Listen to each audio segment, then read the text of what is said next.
এখন পর্যন্ত মানুষ যত সামাজিক অস্ত্র উদ্ভাবন করছে তার ভিতরে দেশ পরিচালনায় নির্বাচন সবচেয়ে বড় উদ্ভাবনী।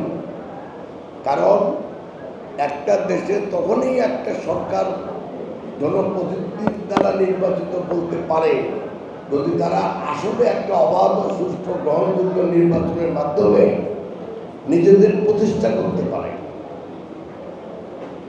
এখন আমাদের উপদেষ্টাদের ভিতরে অনেকে আবার মনে করেন যে ভাই আমরা তো ক্ষমতায় নাই, আমরা একটা দায়িত্বে আছি।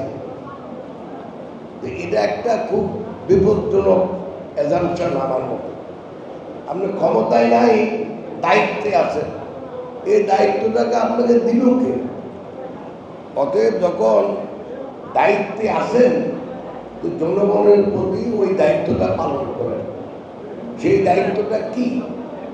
সেই দায়িত্ব এই মুহূর্তে আপনাদের একটা অবাধ ও সুষ্ঠু গ্রহণযোগ্য নির্বাচনের মাধ্যমে দেশে একটা জনপ্রতিনিধিত্বশীল সরকার গঠন করা।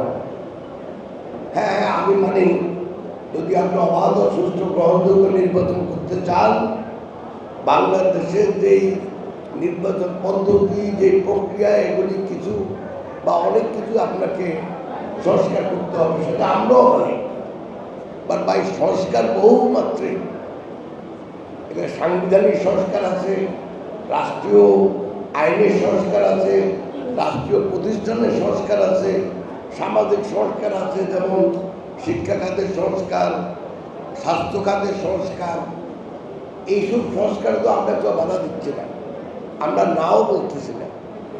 কিন্তু যখন এই আইনের সংস্কার বলা হয়, যখন এই সাংবিধানিক সংস্কার বলা হয়, তখন একটা প্রশ্ন উঠে যে এই সংস্কারগুলোর দায়িত্ব আপনাদেরকে কে দিয়েছে?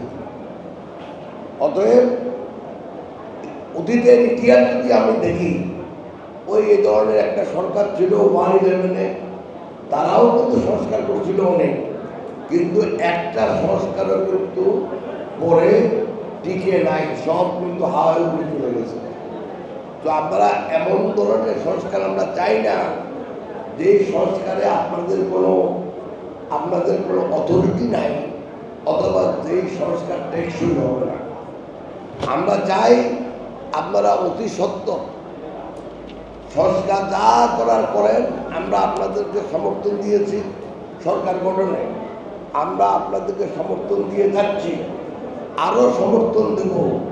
কিন্তু তার জন্য আমরা চাই যে আপনারা একটা আমাদের জন্য একটা নির্বাচনের রোড ম্যাপ দিন।